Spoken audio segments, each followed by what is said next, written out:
Thought I'd show you, I just put the wrist pins through all these pistons. So the wrist pin goes in there and through the connecting rod, and then you put this bolt on, torque it to 30 foot-pounds, and put that cotter pin in there. Make sure to wrap it around there so that can't loosen, and that can't flop around either. So that'll stay right there and that'll never loosen up. And you got to make sure when you tighten it, I put this punch in here and you just stick that through the wrist pin and then torque it down here so you don't twist this. You know, you don't want to be like holding this in the vise and turning that or whatever. So it just works good to put that through the hole in the wrist pin and tighten that 30 foot-pounds, and then put the cotter pin through it. So I wanted to show you that. So the next thing is going to be putting the rings on and then putting them into the engine. I'm putting the rings on the piston right now, and I wanted to show you, one thing I wanted to show you is, the other thing that's important is this slot that goes through the piston here. The bolt for the wrist pin has to go opposite that, and this bolt coincides here, so this goes towards the camshaft. This slot has to go away from the camshaft side of the motor. It will, I guess from what I understand, it'll burn oil like crazy. So I just wanted to point that out to you. So what we got here is 3 rings on each piston, and the number 1 ring is the top one, and that doesn't matter which way you put it. That you can put it on either way, up and down. The second ring, number 2 ring, if you look here, it's got a dot on it, and on the back side is, you can see that it's beveled on the inside of it. So that dot has to face up. That dot, so that dot goes up. So when I put that on the piston, I got to make sure that dot faces up. Then the oil ring, it doesn't matter which direction it goes on either. The oil ring. So I always start out with the oil ring because it's the one that's the furthest down. And I got this little ring expander here. It's just a cheap little tool, but it helps a lot. And you just put the ends of the rings in this like this.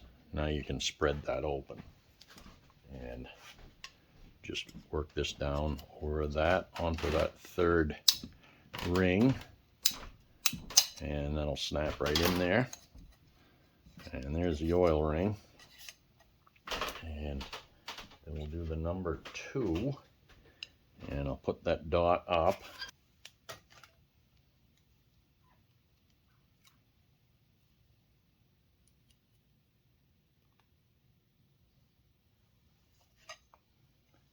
And that dot is up. And we'll drop that down onto the 2nd ring slot, and then grab a number 1 ring, and that way it doesn't matter which way it goes on. And we'll drop that down onto the top ring slot. Oh, well, we'll try to. There.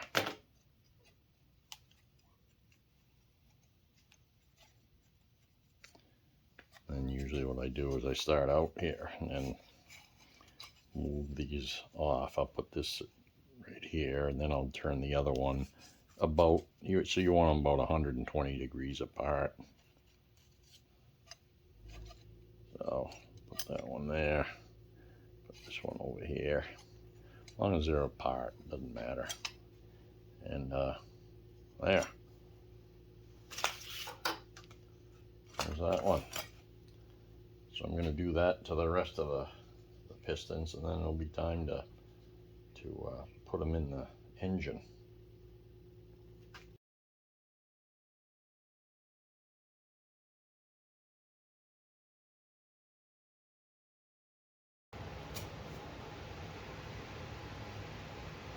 And so the next thing will be to install them into the engine.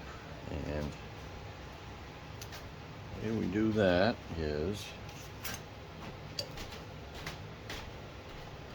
take these caps off.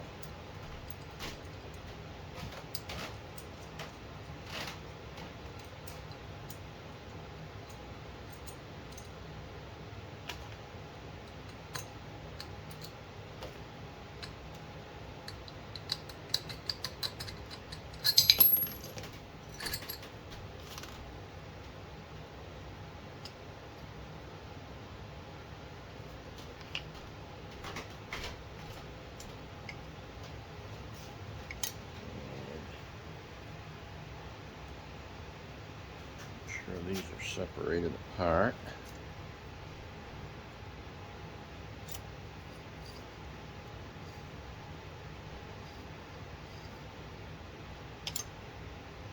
There. And what we'll do is we'll take this ring compressor here.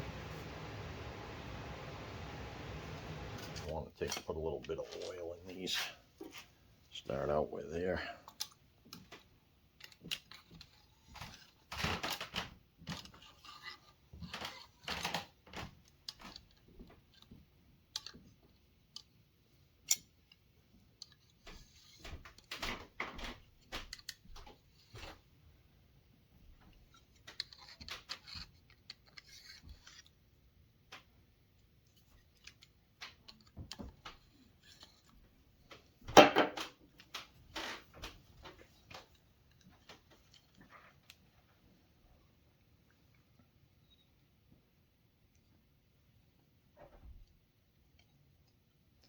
There. And we'll take this and work it down over the top of this.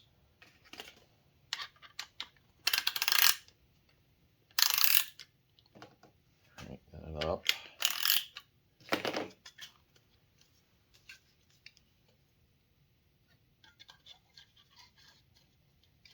Down over the rings.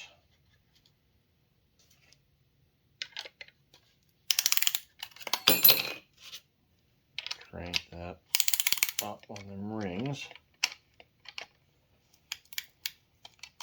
So that compresses them rings into the grooves so you can start them into the engine, into the cylinder in the engine.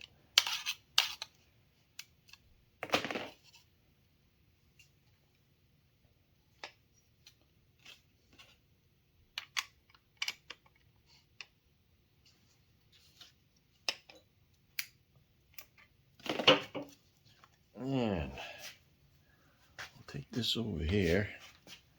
I'll definitely put some oil in that engine, the cylinder. Take it over here, see if I can show you this. And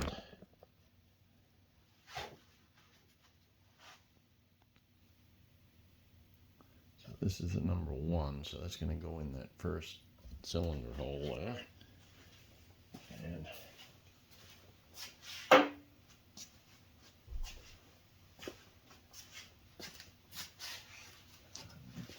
oil, put right in the cylinder here. Oil that up good.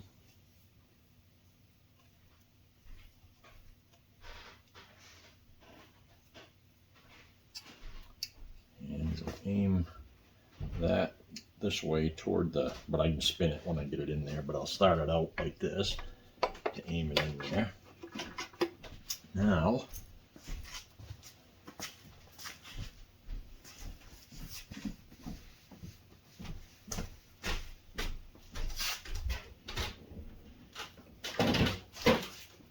take the handle of the hammer here and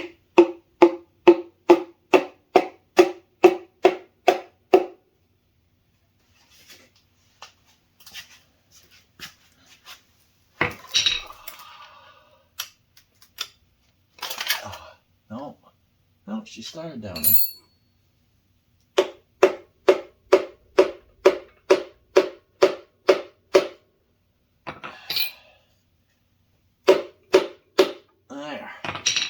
She's in now.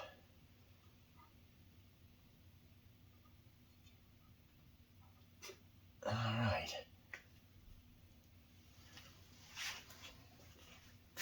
So now I'm going to take and do number 2.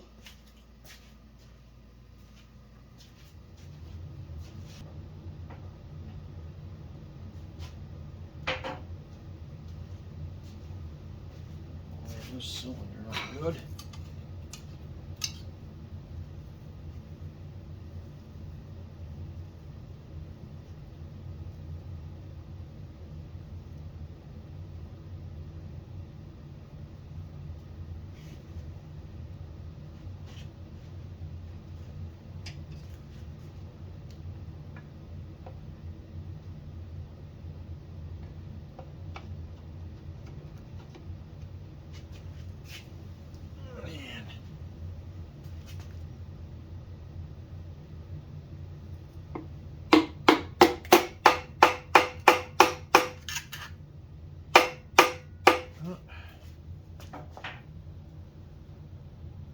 Oops. Crank like that. There.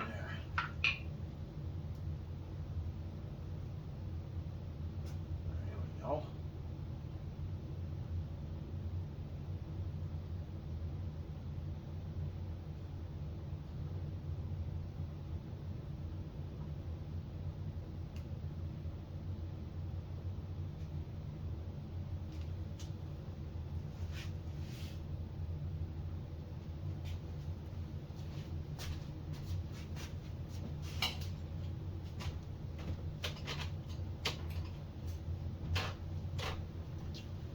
So that's what I got to do to get the pistons in. I'll be back after I get them hooked up. So I thought I'd show you this. I got all of the pistons hooked up here, to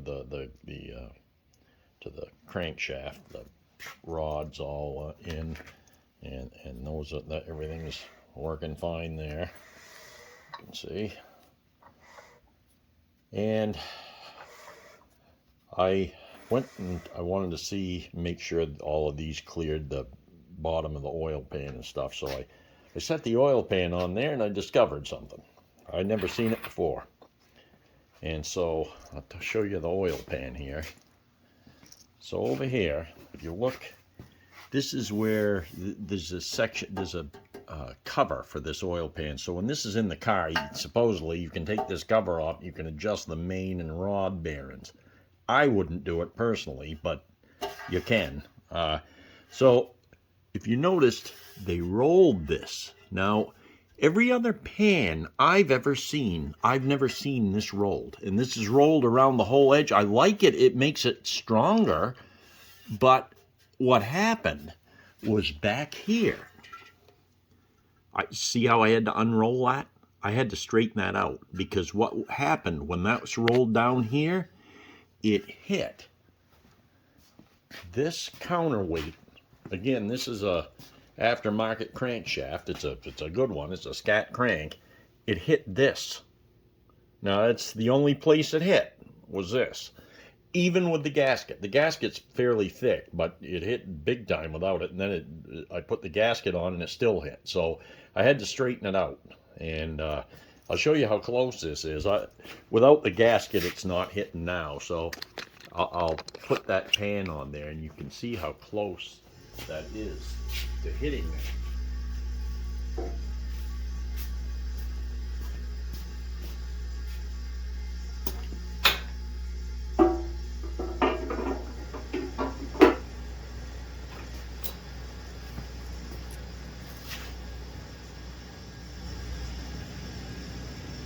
See that right there? See how close that is? Look at that. So that is pretty darn close. And these dippers are fine. They miss the. This is the cover for the pan. It's a 4-dip pan cover here. So this goes on here, even without gaskets. Both gaskets. There's a gasket here, and then there's another gasket there, and they're not hitting at all there. So I know I'm good on that. But I just wanted to show you that. I've never seen that rolled over edge before. This is a 1923 Roadster that this is out of, and the serial numbers match with that. So I'm not sure what happened there, but it doesn't matter. That's the only thing that was hitting. Everything else it's all clears fine, you know. So like the front one here, that doesn't even bother, because that's,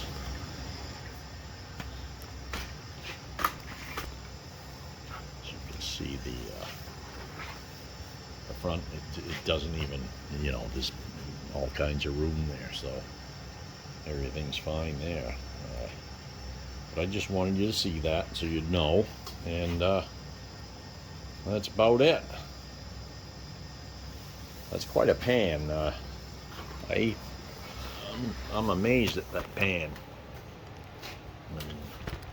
Look at the die built this pan. It's got to be massive.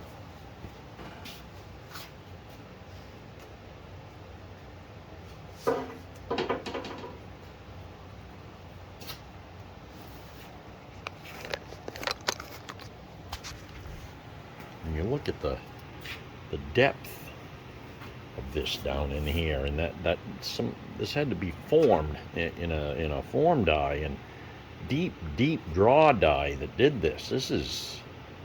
There's a lot of work here.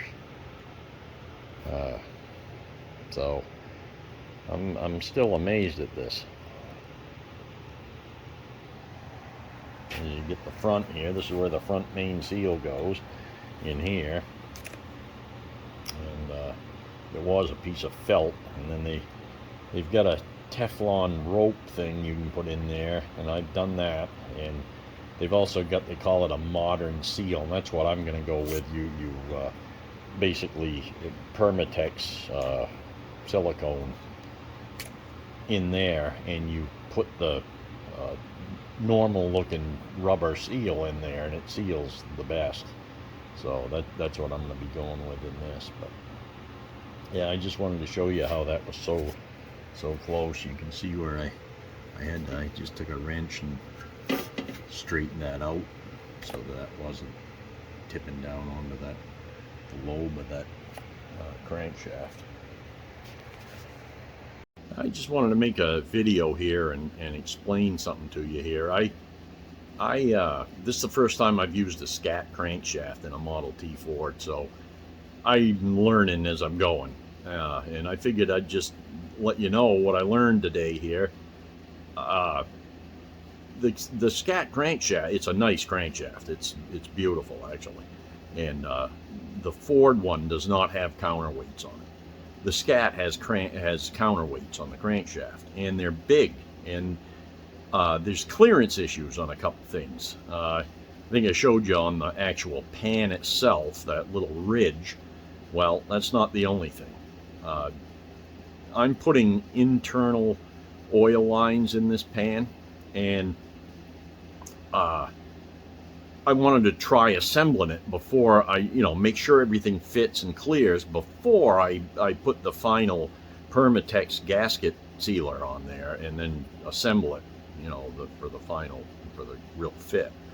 And I'm glad I did, because a lot of stuff didn't quite match up. So I just wanted to just show you this in case you're ever going to use a Scat crankshaft, this ahead of time. I've never seen it posted in any, I've never seen it. That doesn't mean it's not there, but I have not seen it at the Model T Ford Club of America's forum. I've never seen it posted there. I've never seen, anybody talk about this, but I just wanted to point this out to you because it's something I found out. And so I'm going to show you this.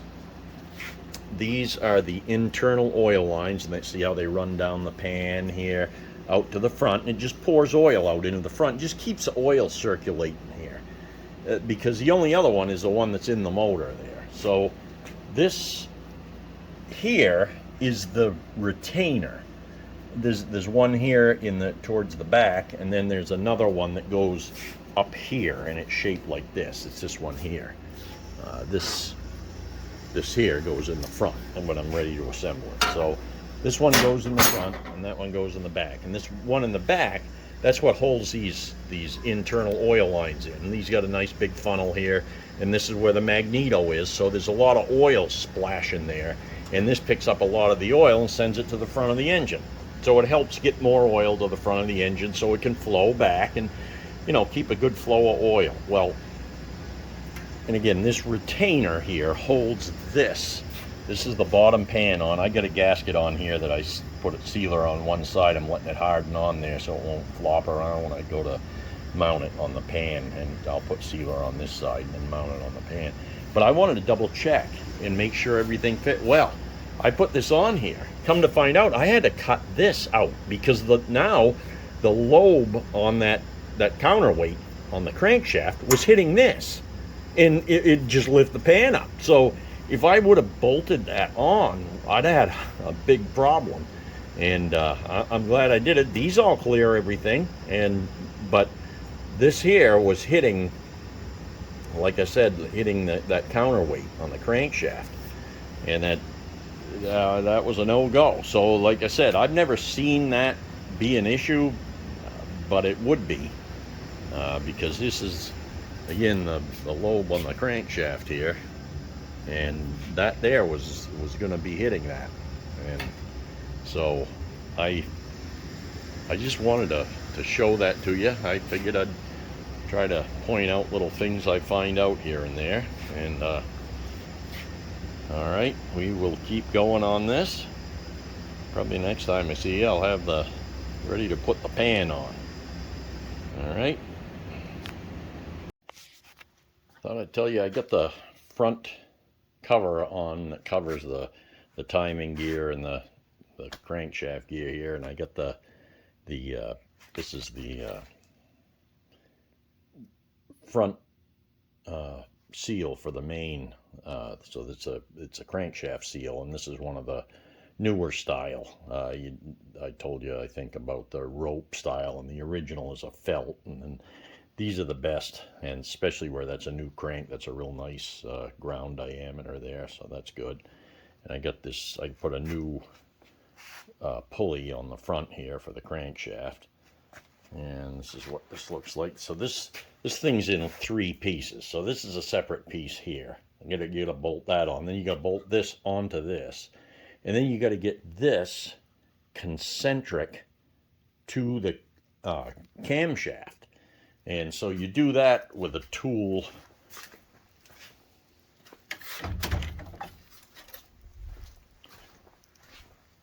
With this tool here, and this goes on the camshaft first.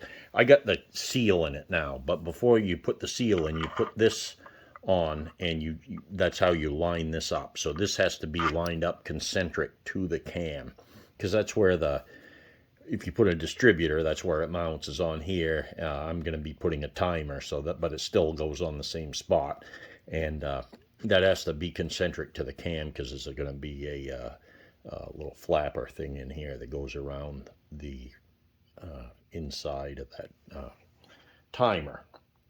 And so I just got this temporarily bolted on here right now, just while the sealant hardens, and I wanted to show that there. Yeah, it's quite a little, there's a lot going on when you're putting this on here, so but I wanted you to see it all there, you know. And I got this all done here, and then I also put the bottom pan on the oil pan, so that's all done. It's got the gasket with all the cement there on it, and you can see the funnels I put in there. So that's all ready to mount on the engine. I got to wait for that other stuff to dry, and this is where the other, let's see if I can put this down there. So this is the other side of that seal, that crankshaft seal. So I got to fill that with that Permatex silicone stuff, before I put this on, and then I'll have the gasket on the motor, and then this will sit on that, and then I'll have Permatex on it, and this will all lock up onto the motor. So it's getting closer to putting it all together. I should be able to get that soon all together there. But yeah, it's coming along. It's coming along real good. Everything seems to be fitting good and going good. So we'll keep going, and we will talk with you later.